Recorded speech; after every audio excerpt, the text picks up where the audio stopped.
Eu quero ler as Escrituras nesta noite, no livro de Romanos, capítulo 12. O livro de Romanos, capítulo 12. Quem sabe como vocês vão ficar assentados, eu sei que vocês ficaram muito em pé para louvar, mas eu gostaria que vocês colocassem em pé para fazer o tempo que vocês vão estar assentados ficar o menor possível, né? Para não cansarmos muito. Então, o livro de Romanos, irmãos, é um livro que do capítulo 1 ao 11 traz essas doutrinas, né, sobre o pecado, sobre a salvação, sobre a atitude de Deus através de Cristo para conosco e nessa natureza do juízo divino, do perdão de Deus, esse domínio universal do pecado, a justiça de Deus, que com a nossa justiça própria nós não podemos ser salvos, e também sobre a santificação no Espírito Santo, mostra o fracasso de Israel como nação. Quando chega no capítulo 12, o escritor diz assim: considerando todas estas coisas, portanto, irmãos, rogo-lhes pelas misericórdias de Deus, que se ofereçam em sacrifício vivo, santo e agradável a Deus, este é o culto racional de vocês. Isso é Romanos 12, 1. Eu vou ler a partir do verso 9. O amor deve ser sincero. 12, 9. Odeiem o que é mal, apegue-se ao que é bom. Dediquem-se uns aos outros com amor fraternal. Prefira dar honra aos outros mais do que a si próprios. Nunca lhes falte o zelo.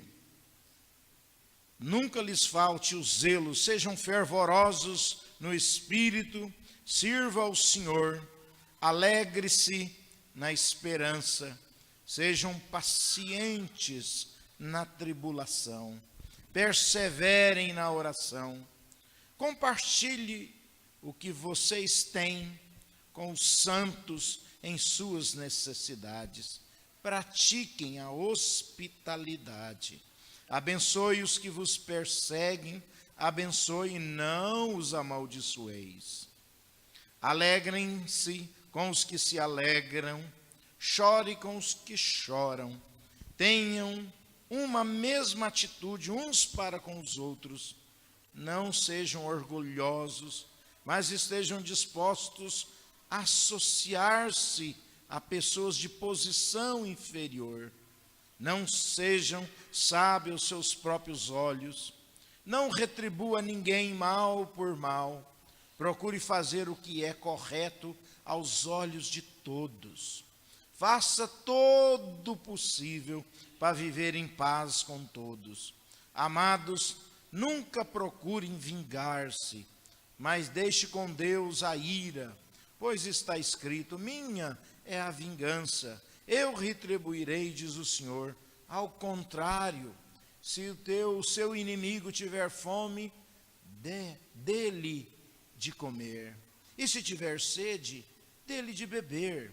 Fazendo isso, você amontoará brasas vivas sobre a cabeça deles, conforme Provérbios 25. Não deixe de vencer pelo mal, mas vença o mal com o bem. No capítulo 13, ele fala dessa necessidade de submissão às autoridades.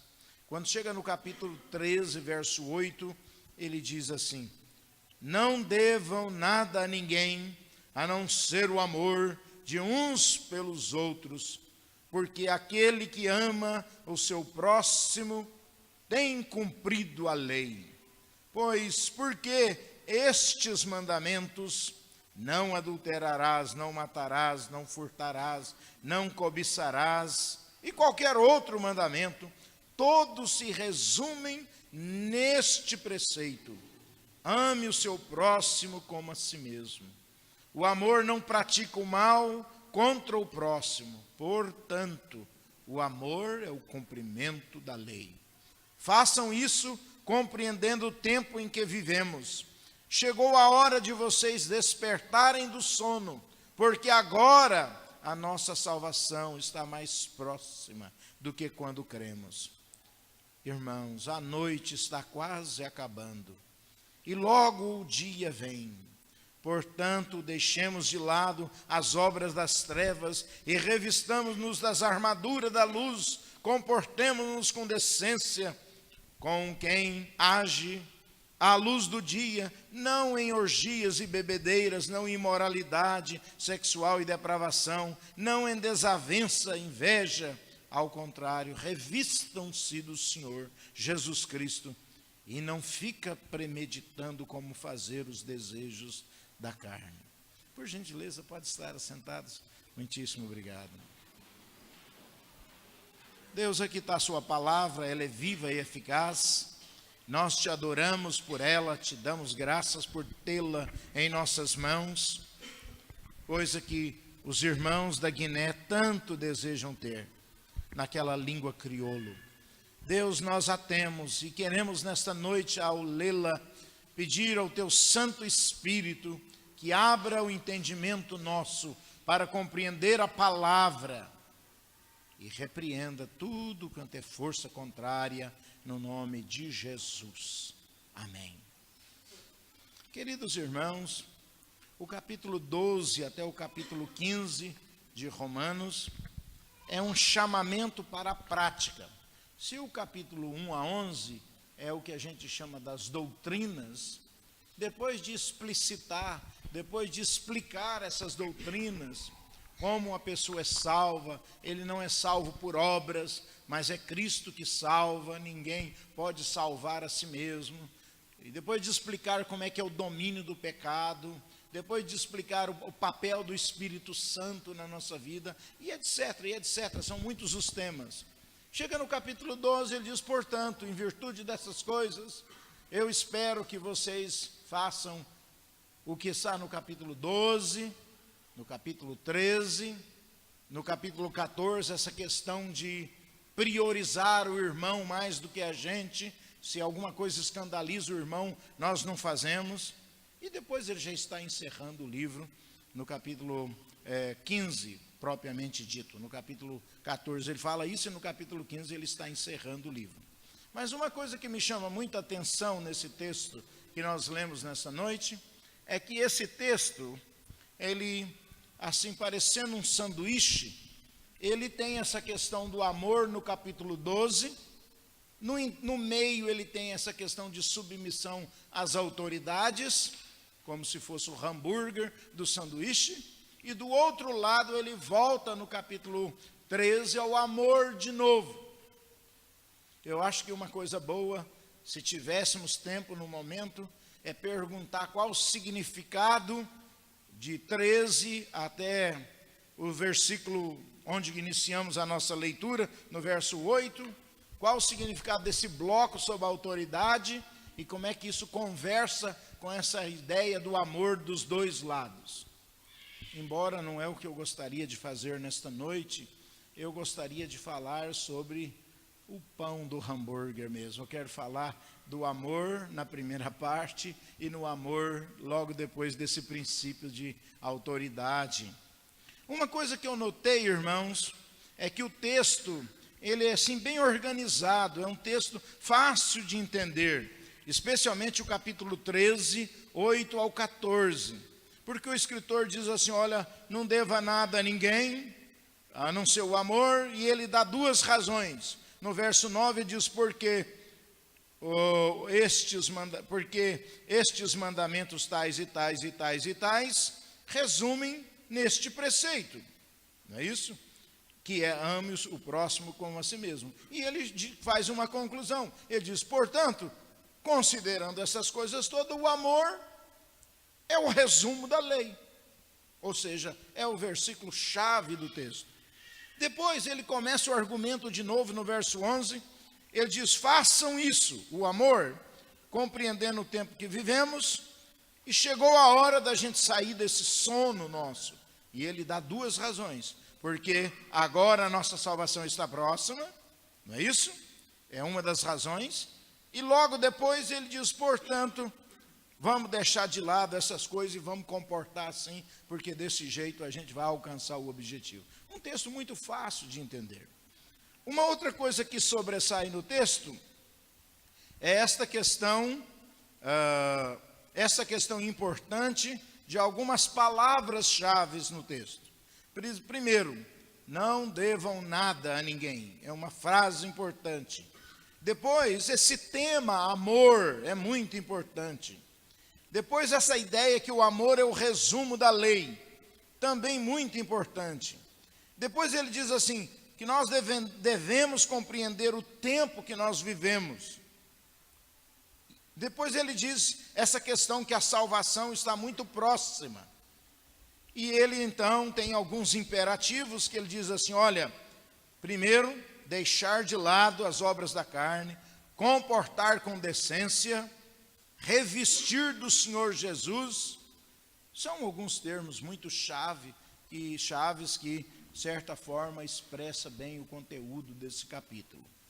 Mas, irmãos, uma coisa que sempre me chamou a atenção nesse texto, especialmente esse tema do amor, ele diz, olha, ninguém deve dever nada a ninguém, a não ser o amor uns pelos outros, porque se alguém amar o seu próximo, ele cumpriu toda a lei.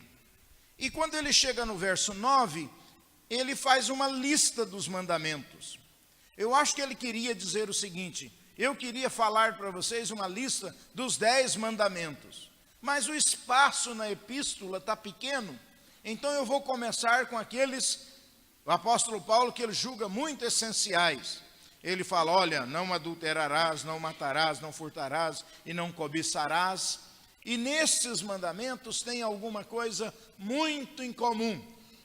Quem pratica qualquer um deles não está pensando no bem do próximo, ele está pensando em si mesmo. Talvez seja essa a razão que ele salientou esses. Ninguém pode desejar, por exemplo, o cartão de crédito do outro, dizer, eu estou fazendo isso por amor a você. Ninguém pode desejar, por exemplo, a casa do próximo, não é isso? E tudo que o seu próximo tem, por amor, não tem jeito, é egoísmo.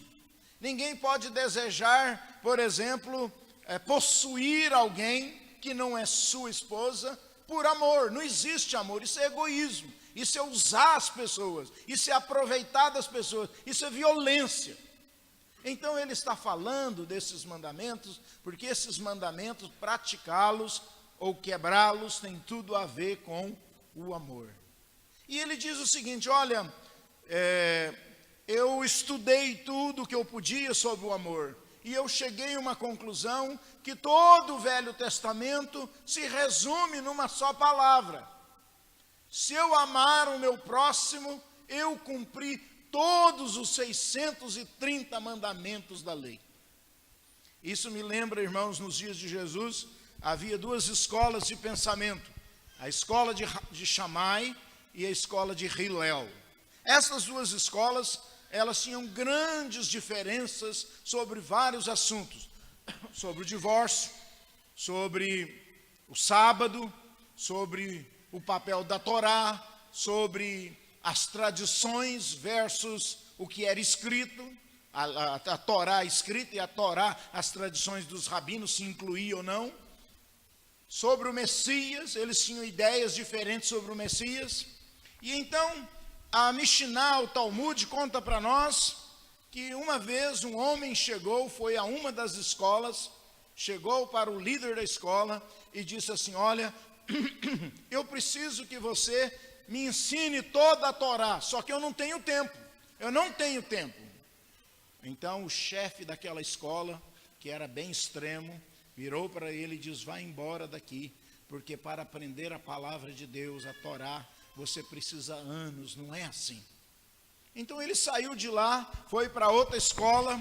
Quando ele chegou na outra escola, ele contou a mesma história. O líder daquela escola falou para ele assim, você pode ficar em pé numa perna só? Sem cair, viu? Ele ficou numa perna só. Ele diz assim, eu vou ensinar para você a Torá sem você cansar numa perna só. Tudo que você não quiser fazer para você, não faça para o seu próximo. Você pode ir embora, porque esse é o resumo de todo o Velho Testamento. Viva isso e você aprendeu todos os livros do Velho Testamento. E aquele homem saiu dali impressionado com aquilo, porque o resumo da lei de todo o Velho Testamento se resume nessa questão do amor ao próximo. O amor, ele é importante. E aqui o texto diz assim, olha, não devam nada a ninguém, a não ser o amor. Você pode emprestar o carro e dar o carro de volta. Você pode emprestar dinheiro e pagar. Você pode fazer o que você quiser e devolver. Mas uma coisa você não consegue, não ficar devendo o amor para alguém.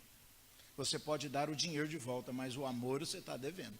Esse você deve para todo mundo. Nós estamos presos com todos, uns com os outros, pelo amor.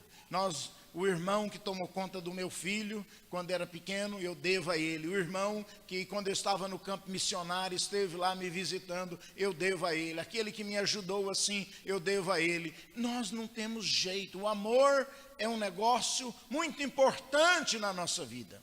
Talvez é uma das coisas mais sublimes que nós temos no Novo Testamento, porque a carta aos 1 Coríntios diz que você, quando chegar no céu, a fé já desapareceu, a esperança já acabou. No céu você não precisa ter esperança, lá você já tem tudo que você precisa. Você estará com o Senhor, com o Criador, você não precisa esforçar para ter fé, você já tem fé. Mas lá o céu é regido por amor. Se nós não amarmos, nós não temos jeito de viver aqui e nem no céu. O céu precisa amor para viver nele. Lá o amor vai ser praticado constantemente. Vai ser a essência do céu. A essência do céu é o amor. Essas pessoas que dizem ter tido uma experiência próxima da morte, muitas delas, quando voltam em parada cardíaca, em cirurgia, quando elas voltam, e eu conheço muitas histórias reais, não histórias mentirosas, histórias reais, inclusive de um milionário de Nova York. O dia que ele voltou, ele ficou impressionado pelo contato que ele teve do outro lado, um contato rápido. Quando ele voltou, aquele homem voltou impregnado pelo amor. Ele não queria mais nada da sua vida, ele queria gastar os seus bens com os outros. Ele passou o resto da sua vida lidando com obra filantrópica, porque ele ficou tocado pelo outro lado. Porque o amor, irmãos, ele cobre multidão de pecados. O amor, ele tem esse poder fantástico. O amor, ele faz bem para os outros, mas faz bem para nós mesmos. Quando você ajuda alguém, a pessoa fica tomada de alegria, mas você volta para casa também tão alegre quanto o outro. Agora, eu notei uma coisa muito interessante nesse texto, em relação ao amor no capítulo 12. O capítulo 12 também fala do amor. Se eu tivesse que escolher um texto, talvez eu poderia escolher o capítulo 12, verso 9 até o final, pois ele talvez seja mais completo do que Romanos 13. E eu fico a perguntar por que o apóstolo Paulo já falou tudo sobre o amor no capítulo 12, e depois de submissão às autoridades, ele repete esse mesmo assunto no capítulo 13. E eu fui então olhar isso com cuidado, e ele ficou muito claro para mim uma coisa no capítulo 13 que não tem no capítulo 12. Ele diz assim: faça isso compreendendo o tempo em que vivemos. Compreendendo o tempo em que vivemos. Despertemos-nos do sono, porque a nossa salvação está mais próxima do que quando cremos. No capítulo 13, irmãos, o amor não está associado apenas àquela vivência do dia a dia entre crente. Está também. Mas quando ele vai falar da volta do Senhor, ele traz a questão do amor no capítulo 13 e associa o amor com a volta de Jesus. E um dos temas interessantes, quando ele fala disso, ele diz assim: deixemos de lado, no verso 12, ele diz assim: deixemos de lado, portanto, a conclusão, as obras das trevas e revistamos-nos das armaduras da luz. Comportemo-nos com decência. Comportemo-nos com decência. E ele traz essa palavra que não é para a gente ficar nesses pecados de ordem sexual, de orgia e outros, inveja, essas coisas todas. O que o apóstolo Paulo está falando aqui é o seguinte: à medida que os dias finais vão chegando, que vai aproximando a volta do Senhor, você precisa do amor mais do que quando você converteu. Você precisa mais do amor, mais do que quando a igreja primitiva foi fundada. O amor, ele quando vai aproximando a volta do Senhor, ele torna a ferramenta por excelência para resistir os últimos dias. Porque, pelo que o texto nos apresenta, irmãos, à medida que chegam os últimos dias, a licenciosidade aumenta, a inveja aumenta, a orgia aumenta, a frieza aumenta. E nós já conhecemos isso de outros textos. E diz: se aqueles dias não fosse apressado, nenhuma carne se salvaria. E o escritor, em muitos textos, tanto em Mateus como em todo o Novo Testamento, vai dizer para nós claramente que quando chegar os últimos dias, o pecado aumenta na face da terra, a iniquidade aumenta, a licenciosidade aumenta, a corrupção aumenta. O que vocês estão vendo nesse país é um sinal claro dos últimos dias. O amor esfriou, as pessoas vão tornando egoístas. Quando tudo isso acontece, você fica a perguntar uma coisa: quando tudo isso acontece, o que precisa aumentar para lidar com esse momento dos últimos dias? O amor. Mas você já viu que parece a história do ovo e da galinha? Aumenta a licenciosidade, o amor esfria. São dois desastres ao mesmo tempo. O pecado aumenta e o amor esfria. Por isso que é difícil os últimos dias. Então aqui o apóstolo Paulo está dizendo assim: olha, vocês fiquem muito espertos, porque à medida que vai chegando o retorno do Senhor, os pecados vão aumentando, o coração da gente vai esfriando, nós sem perceber vamos tornando mais egoístas, nós vamos perdendo alguns valores. E faz sentido, irmãos. Você sabe por que faz sentido? Porque você não vive a semana inteira dentro da igreja, jejuando, orando, em cultos, ouvindo uma palavra de manhã, de tarde, de noite, vivendo entre crente. Você está exposto junto com os ímpios que estão vivendo uma vida que não presta. Você tem que conviver com o egoísmo deles, com a corrupção. Nesse país não faz nada sem corrupção. Daí então, do maior escala até a menor, até no comércio, na prefeitura, em todo lugar que você vai, tudo tem corrupção. E você está exposto a tudo isso a semana inteira. Então essa coisa vai aumentando. O que precisaria aumentar para resistir esses dias? O amor. E o apóstolo Paulo nos chama justamente para isso. Ele nos chama para pensar sobre isso, praticar isso. E eu gosto muito daquele texto de Hebreus capítulo 10, que o apóstolo Paulo falando uma coisa parecida. Vamos nos permitir ir lá em Hebreus por um minuto. O texto diz em Hebreus 10, a partir do verso 19, mas eu vou ler os últimos versos, verso 26, verso 24, verso 23. Apeguemo-nos com firmeza à esperança que professamos, pois aquele que prometeu é fiel. Consideremos uns aos outros para nos incentivarmos em amor e boas obras. E depois ele diz assim: não deixemos de reunir-nos com a igreja segundo o costume de alguns.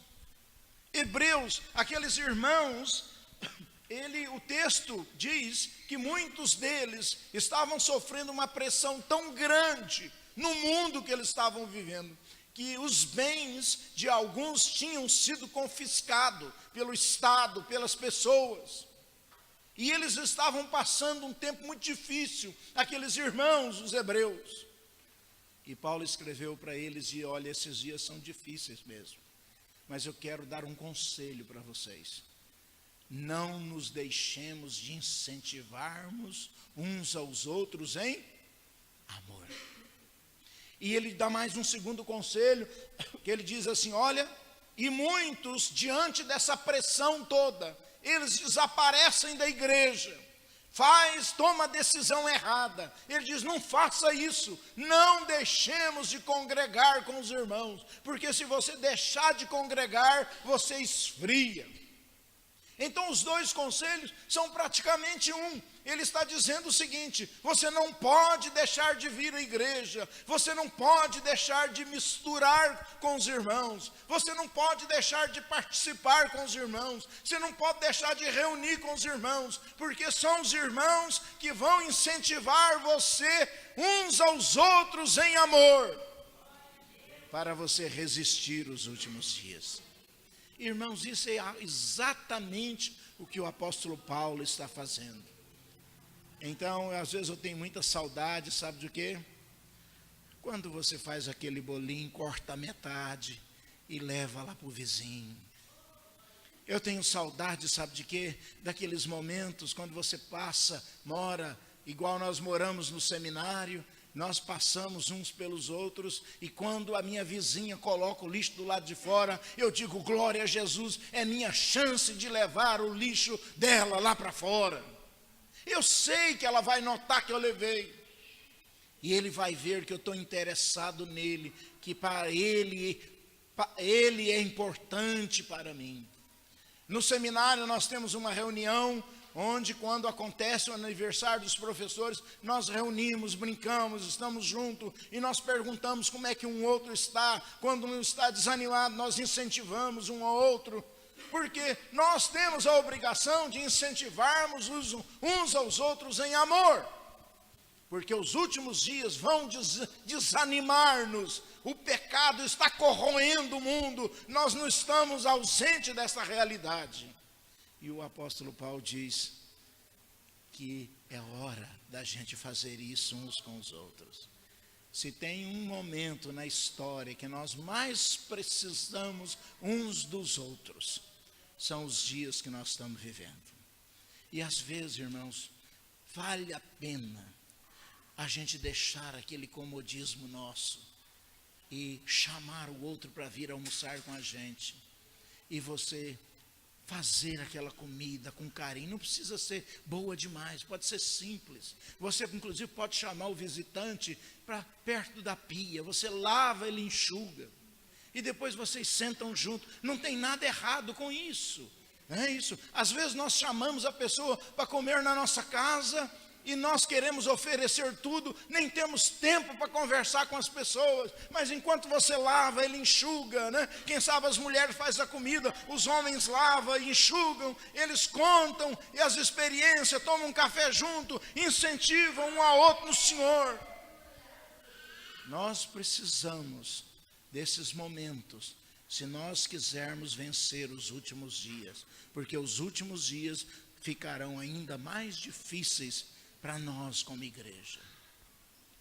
Mas tem mais uma coisa importante nesse texto, não é isso?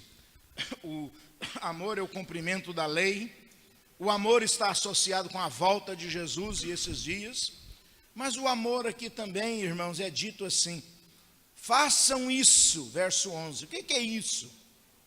Pratique o amor, não fica devendo nada a ninguém, compreendendo o tempo em que vivemos. Compreendendo o tempo em que vivemos.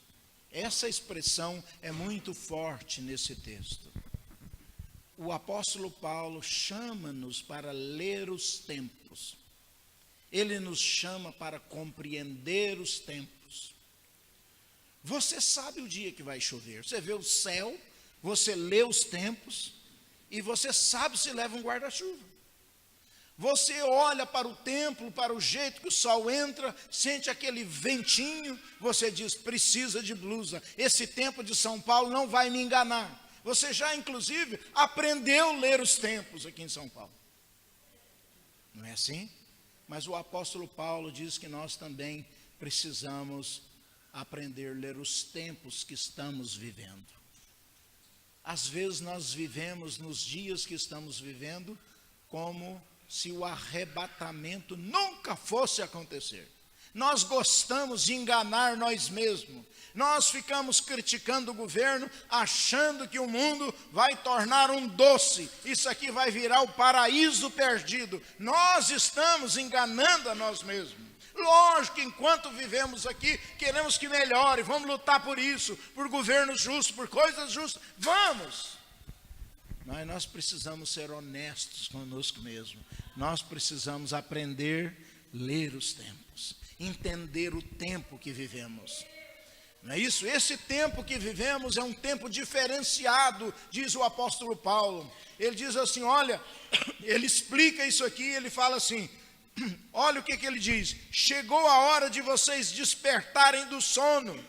E ele dá a razão por quê? Porque agora a nossa salvação está mais próxima do que quando cremos.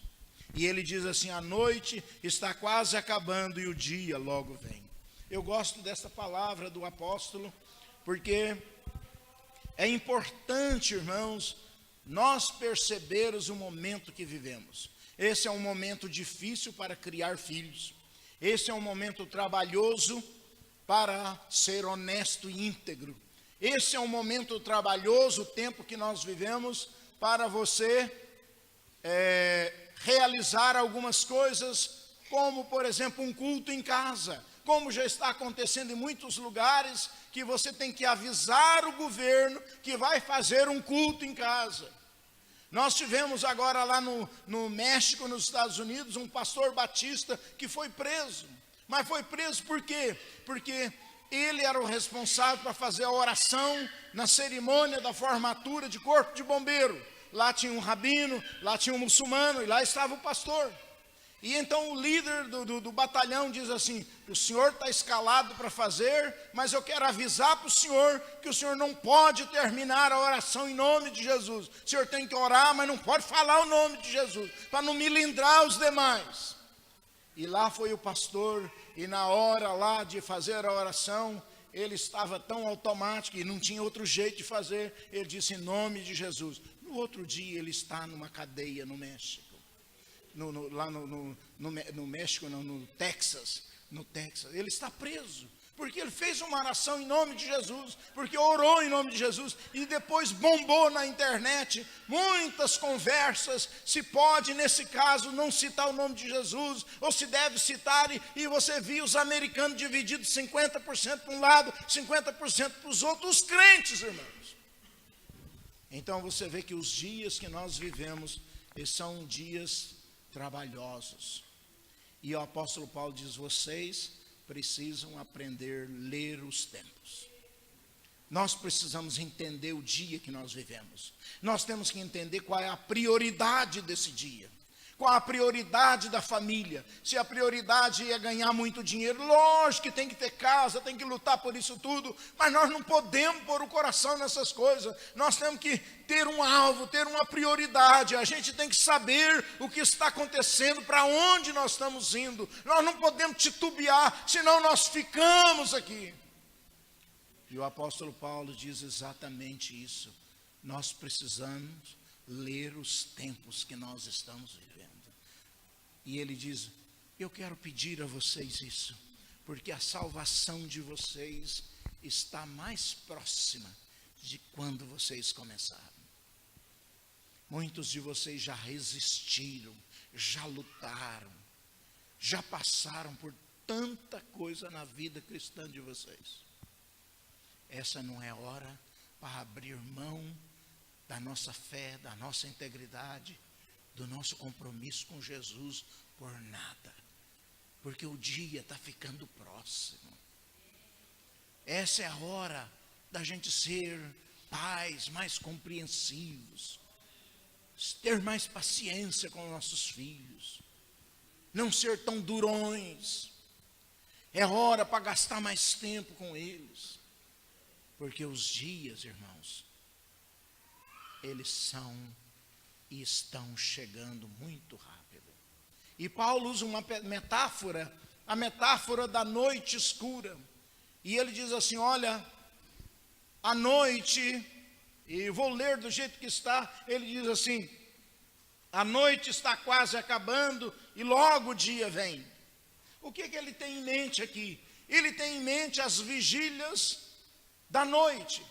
E as vigílias mais comuns, era assim, variava entre romano e judeu, mas as vigílias eram assim no mundo do judeu. Ela começava às 6 horas da tarde do dia, das 6 às 9 era a primeira vigília, da 9 à meia-noite era a segunda vigília, da meia-noite às 3 da manhã a segunda vigília, e das 3 às 6 da manhã a quarta vigília. O que ele tem em mente aqui são essas 4 vigílias da noite. E quando ele diz que está mais próximo do que quando nós começamos a nossa carreira, isso significa que nós não estamos na primeira e nem na segunda vigília. Nós já estamos entrando naquela parte da noite que é muito difícil.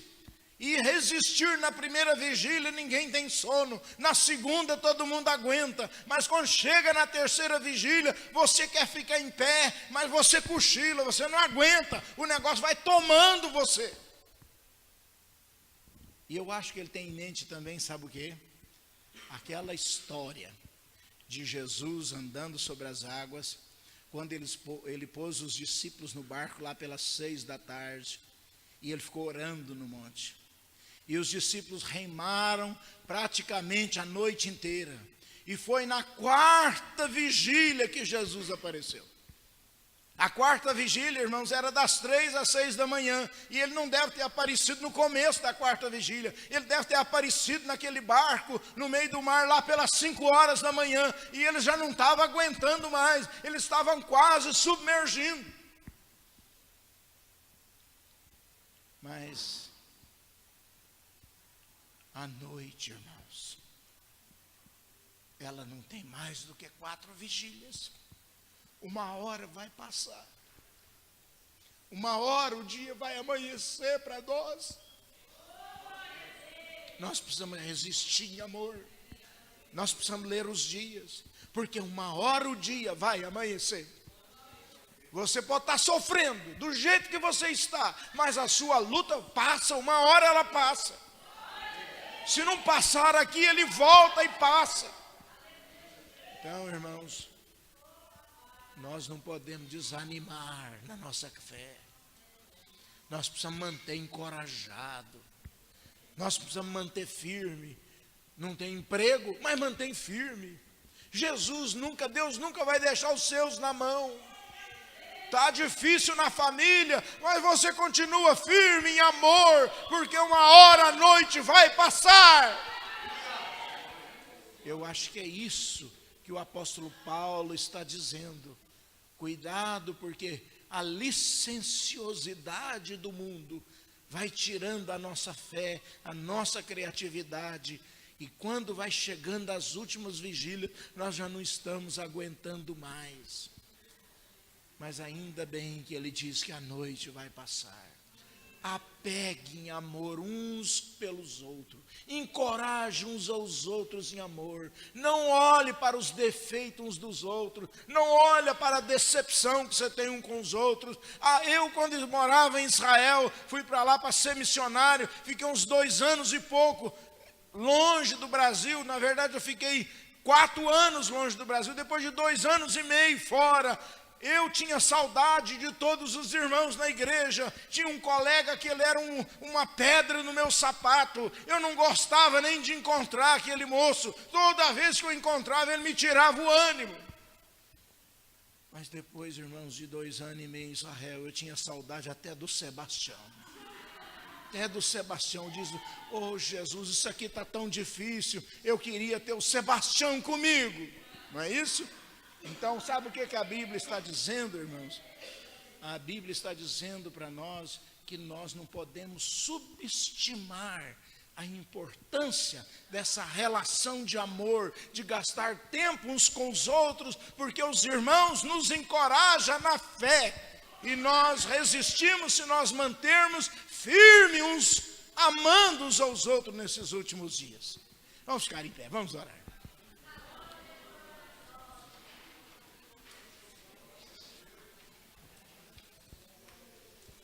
Quero orar com você.